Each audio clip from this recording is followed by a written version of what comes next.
Breaking news. Chittoor జిల్లాలోని చిన్నగొట్టిగల్లు ప్రాథమిక వ్యవసాయ సహకార సంఘంలో భారీ కుంభకోణం వెలుగు చూసింది. నకిలీ 1 గ్రామ్ గోల్డ్ ఆభరణాలపై సుమారు 72 లక్షల రూపాయల రుణాలు మంజూరు అయినట్లు సింగిల్ విండో అధ్యక్షుడు ముత్తం ప్రభాకర్ గుర్తించారు. ఈ విషయంపై జిల్లా సహకార కేంద్ర బ్యాంకు సీఈఓకు ఫిర్యాదు చేశారు.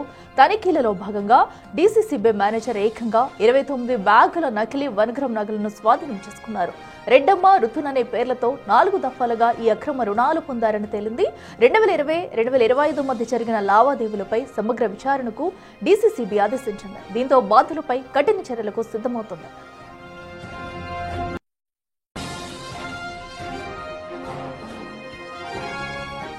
మరింత సమాచారం మా ప్రతినిధి దామోదర్ అందిస్తారు. దామోదర్, చెప్పండి. అటు 1 గ్రామ్ గోల్డ్ కి సంబంధించి కూడా భారీ కుంభకోణం అయితే బయటపడింది. సో ఈ గత 5 సంవత్సరాల నుంచి కూడా ఇది జరుగుతున్నట్టయితే తెలుస్తుంది. సుమారుగా ఎంత అవినీతి జరిగింది? డీటెయిల్స్ ఏంటి? అఖిల, ఉమ్మడి చిత్తూరు జిల్లా చిన్నగొట్టిగల్లు మండలానికి సంబంధించి కోఆపరేటివ్ బ్యాంక్ సెక్టర్ లో 1 గ్రామ్ గోల్డ్ ను ఉంచి బంగారం నగల్లాగా చూపించి సుమారు 85 లక్షల రూపాయలు దపదపాలుగా లోను తీసుకున్నట్లు అధికారులు గుర్తించారు. గత ప్రభుత్వ కాలంలో జరిగిన ఈ అవినీతి దందాగా చెప్తున్నారు. ఏదైతే అప్రెజర్ తో పాటు అప్పట్లో ఉన్న పాలక మండలి బోర్డుతో పాటు అధికారులు కలిసి సంయుక్తంగా ఈ కుట్ర పాల్పడ్డారు. ఇద్దరి పేరుతోనే ఈ నగలు తీసుకున్నట్లు రుబేనా, ముత్తయ్య అనే ఇద్దరి పేరుతో ఈ నగలు ఏదైతే 1 గ్రామ్ గోల్డ్ నగలను బ్యాంకులో ఏదైతే కోఆపరేటివ్ బ్యాంకులో ఉంచి తర్వాత వాటి మీద రుణాలు తీసుకున్నట్లు గుర్తించారు. మొత్తం 85 లక్షల రూపాయలు బంగారం, 85 లక్షల రూపాయలకు లోనుకు సంబంధించిన బంగారంగా ఈ 1 గ్రామ్ గోల్డ్ ను గుర్తించారు. దీనికి సంబంధించి అప్రెజర్ ఎవరైతే అప్పట్లో ఉన్న బంగారాన్ని నాణ్యత సరిచూసే అప్రెజర్ తో పాటు అదేవిధంగా అప్పట్లో ఉన్న సిబ్బందిని, దీంతో పాటు అప్పుడు పనిచేసిన పాలక మండలి సభ్యులను పైన కేసు నమోదు చేయాలంటూ డీసీసీబీ చైర్మన్ అమాస రాజశేఖర రెడ్డి ఈ విషయంలో పోలీసులు కూడా ఫిర్యాదు చేశాడు. దీంతో పాటు ప్రస్తుతం ఉన్న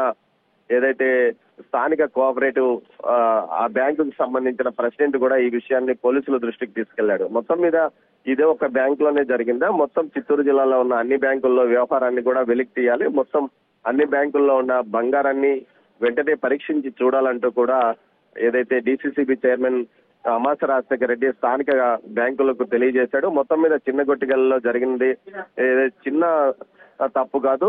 1 గ్రామ్ గోల్డ్ ను బ్యాంకులో ఉంచి ఈ విధంగా రుణాలు తీసుకోవడం ఎక్కడ ఏ బ్యాంకులోనూ జరగలేదు. మొట్టమొదటిసారిగా ఇక్కడే జరిగిందా, లేకపోతే మరిన్ని బ్రాంచుల్లో ఇలాంటివి కొనసాగాయా అన్న నేపథ్యంలో ఆయన సమగ్ర విచారణకు ఆదేశించారు. మొత్తం మీద గతంలో ఉన్న పాలక మండలితో పాటు అప్పట్లో ఇక్కడ పనిచేసిన ఏదైతే ఆ బ్రాంచ్ కు పనిచేసిన సీఈఓతో పాటు అప్రైజర్ పైన కేసు నమోదు చేయాలంటూ కూడా ఫిర్యాదు చేయడం జరిగింది. అఖిల, అయితే రెడ్డమ్మ, రుతున్ అనే ఇద్దరు పేర్లతో కూడా 4 దఫాలుగా అయితే ఈ లోన్ తీసుకున్నట్టయితే తెలుస్తుంది. సో అయితే వాళ్ళిద్దరూ ఎవరు, అసలు ఆ ప్రాంతం వారేనా? వారిని ఇప్పటి వరకు ఏమైనా అదుపులోకి తీసుకున్నారా? సో పోలీసులు ఈ ఘటనకు సంబంధించి ఏ విధంగా ముందుకెళ్తున్నారు? ఏదైతే ఆ పేర్లతోనే పలుమార్లు నగదు ఏదైతే బ్యాంకులోకి ఈ 1 గ్రామ్ గోల్డ్ ను తీసుకొచ్చి అదే పేర్లతోనే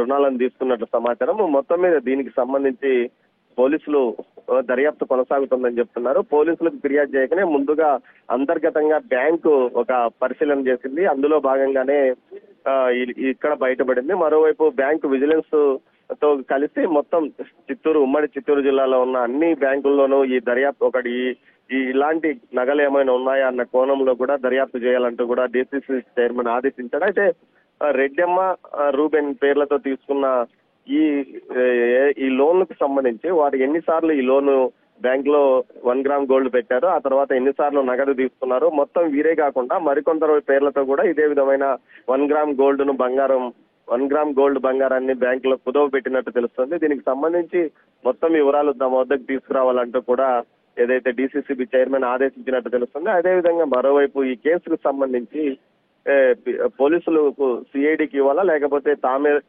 కేవలం ఒక బ్రాంచ్ లో అయితే పోలీసులు దర్యాప్తు చేసే అవకాశం ఉంటుంది, మొత్తం అన్ని బ్రాంచుల్లో అయితే ఖచ్చితంగా దీన్ని సిఐడికి అటాచ్ చేసే అవకాశం ఉందని కూడా తెలుస్తుంది. అఖిల, దామోదర్, అయితే ఈ నకిలీ గోల్డ్ పెట్టేటప్పుడు అప్పుడు అధికారులు ఎవరున్నారనేది ఇప్పటివరకు ఏమైనా గుర్తించారా? సో వాటిని చెక్ చేసే వాళ్ళు కానీ మిగతా మొత్తంగా అధికారుల సహకారంతోనే ఈ కుంభకోణం అనేది జరిగినట్టయితే తెలుస్తుంది. సో ఎప్పటి వరకు వారిని అదుపులోకి తీసుకునే అవకాశం ఉంది?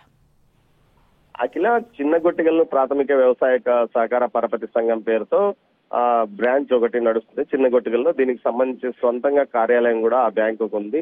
ఈ నేపథ్యంలో డిసిసిబికి అనుసంధానంగా ఈ బ్యాంకు నడుస్తుంది. మొత్తం వ్యవహారాలన్నీ డిసిసిబి పర్యవేక్షణలో కొనసాగుతాయి. ఏదైతే గత పాలక మండలి ఏదైతే 2019-24 మధ్య కాలంలో అనేక అక్రమాలు ఈ బ్యాంకుల్లో జరిగినట్లు ఒక విజిలెన్స్ నివేదిక కూడా ఇప్పటికే డిసిసిబి మీద నివేదిక కూడా ఇచ్చింది. సుమారు 6 నెలల పాటు ఈ నివేదిక నడిచింది. ముఖ్యంగా వ్యవసాయ భూములను వ్యవసాయేతర భూములుగా లోన్లు ఇవ్వడంతో పాటు ఒకే వ్యక్తులకు కోట్లాది రూపాయలు రుణాలు ఇచ్చారంటూ కూడా ఆరోపణలు ఉన్న నేపథ్యంలో మరోసారి ఇది 1 గ్రామ్ గోల్డ్ ఇష్యూ బయటపడడంతో గత పాలక మండలిలో జరిగిన తప్పులన్నీ బయటపడుతున్నాయంటున్నారు. మొత్తం మీద అప్పట్లో పనిచేసిన అప్రైజర్ తో పాటు అదేవిధంగా బ్యాంకు అంటే ఏదైతే వ్యవసాయ ప్రాథమిక సహకార సంఘానికి ప్రతి ఒక్క సహకార సంఘానికి బ్రాంచ్ ఏదైతే ఆ మండలానికి ఒకటి ఉంటుంది, ఆ మండలానికి సంబంధించి సిఇఓ స్థాయిని అక్కడున్న ఇన్ఛార్జిని సిఇఓ అంటారు. ఆ స్థాయి అధికారితో వ్యవహారాలు మొత్తం నడుస్తాయి. అంటే అతనికి అనుసరణలోనే ఈ వ్యవహారం నడిచి ఉంటుందని భావిస్తున్నారు. మొత్తం మీద దీనికి సంబంధించి అన్ని వివరాలు సేకరించి పోలీసులకు ఇచ్చామని, పోలీసులు తదుపరి చర్యలు తీసుకుంటారంటూ కూడా బ్యాంక్ అధికారులు చెప్తున్నారు. Akhila. Right Damodar, thank you.